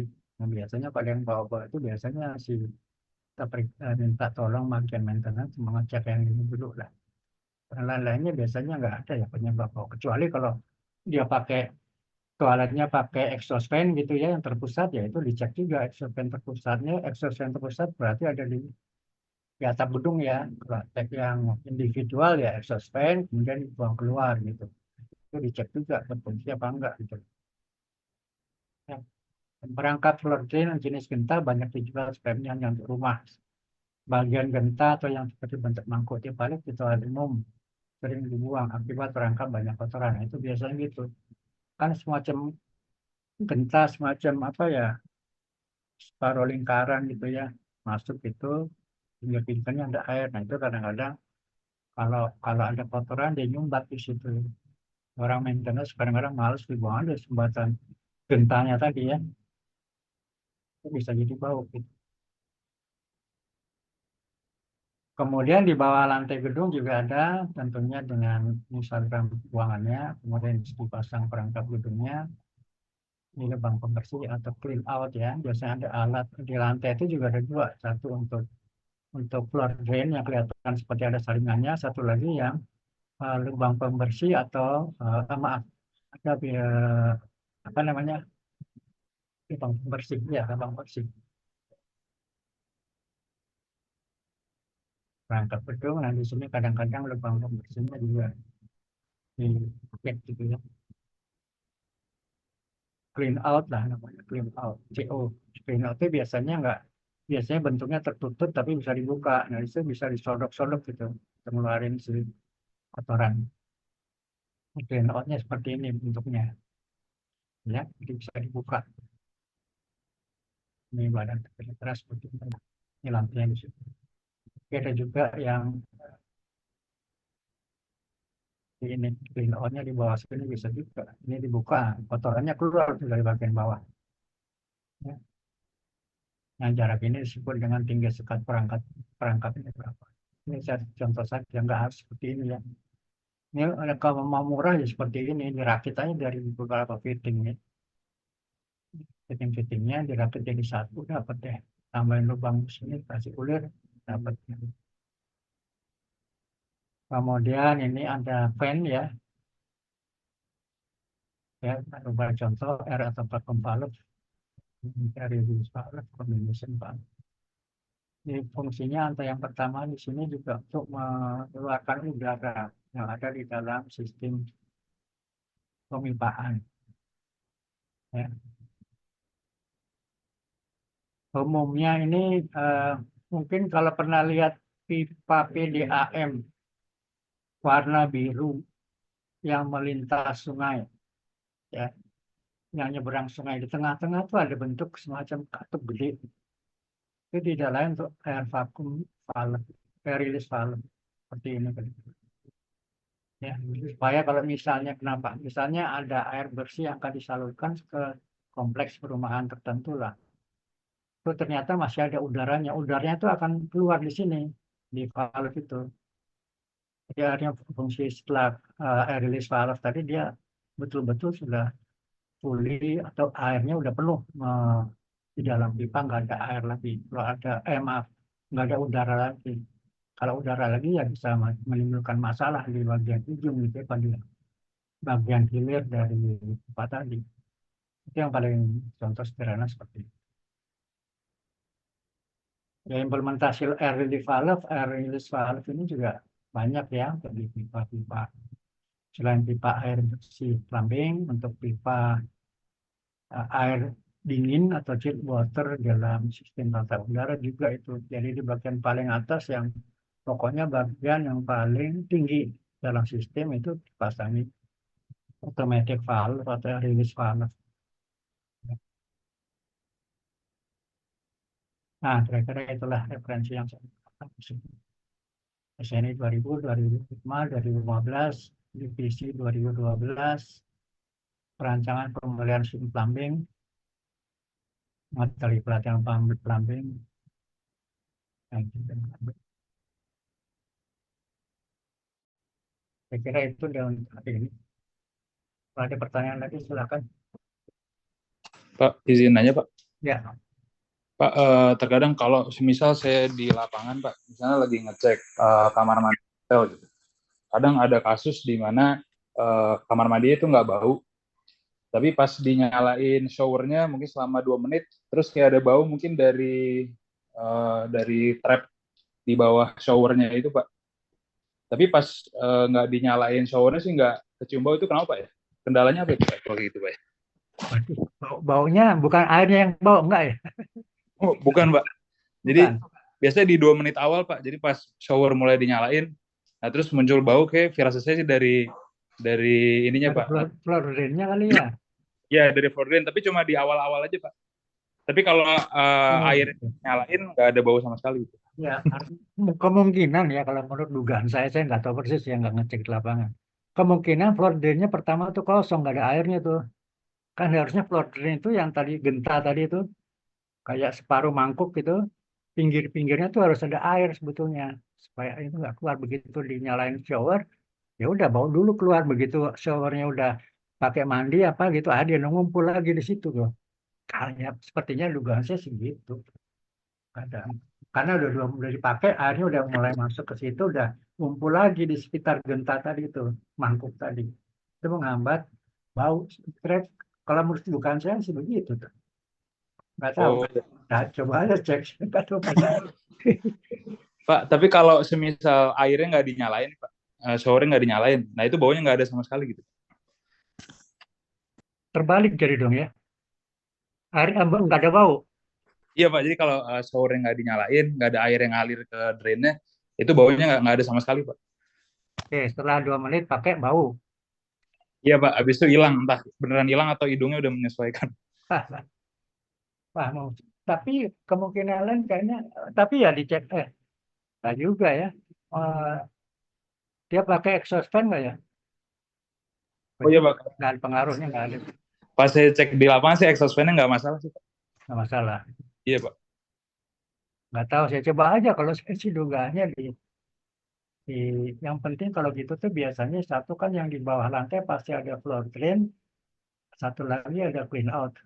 Entah clean outnya ada di situ apa di mana gitu. Clean out tempat buangin kotoran tuh lah, bisa katakan tadi. Bisa di bawah lantai ya, di atas ceiling ya, atau di bagian bawah. Mungkin ya, tapi nanti yang masalah tuh 2 menit tadi, 2 menit baru bau gitu loh. Itu yang saya nggak tahu tuh. Tapi biasanya kita periksa yang di floor drain sama clean out ya. Itu aja sih kalau saya, menurut saya sih ya. Coba aja lah. Mungkin ya ketemu Ya, baik ya Pak. seperti Terima kasih apa. Pak. Oke, oke. Oke, yang lain ada pertanyaan barangkali? Kalau masih ada. Oke, kalau nggak ada, terima kasih sampai di sini dulu. Pak Budi Harjo, kalau Ya, satu pertanyaan lagi boleh nggak Pak? ya boleh. Oh iya Pak, mau nanya Pak, kalau terkait sumur dalam atau deep well itu eh, udah tidak dibolehkan atau emang nggak dibolehkan di beberapa area aja Pak? Kayak Jakarta misalnya. Jakarta nggak boleh ya. Ada peraturannya kok itu, Pergub. Saya lupa nomornya. Kalau Pergub nggak boleh itu sumber dalam. Tapi pada kenyataan di lapangan ya boleh-boleh saja kontraknya. Terdapat juga sih yang masih bandel juga gitu ya. Masih ada sih beberapa itu. Tapi kalau diperiksa pada saat diperiksa SLF atau syarat layak fungsi itu ya kena dia. Nah, setahu saya di DKI nggak boleh pakai sumur dalam ini, pakai deep well pump nggak. Di di kampus UI juga kayaknya nggak boleh deh. Di kampus itu nggak boleh, tapi ada hanya satu apa dua tuh. Ngambilnya semua dari sana boleh, tapi satu dua. Nah itu pengecualian itu ada di peraturan Kota Depok lah, atau peraturan Gubernur DKI. Kalau DKI sih ada peraturannya nggak boleh. Kalau masih ada ya gedung-gedung baru yang masih pakai itu ya mungkin dia yang melanggar itu. Gantung ininya pengawasnya lah. Ya, kalau ketat ya nggak akan bisa itu. Seperti peraturan gubernur. Kalau saya begitu, Mas. Ya, baik Pak. Terima kasih Pak. Oke, oke, oke. Yang lain nggak ada? Oke lah. Mohon maaf kalau ada salah-salah kata dan kurang jelas. Mohon maaf. Mudah-mudahan berikutnya bisa lebih baik. Kita insya Allah ketemu. Sementara kita ketemu insya Allah hari Kamis ya. Kalau misalnya hari Kamis Prof. Idrus mau isi tentang bangunan gedung hijau dan bangunan cerdas, beliau yang isi. Kalau beliau nggak bisa juga, ya nanti saya masih meneruskan yang ini. Oke, gitu ya. Terima kasih banyak. Wassalamualaikum warahmatullahi wabarakatuh. Waalaikumsalam warahmatullahi Waalaikumsalam warahmatullahi wabarakatuh.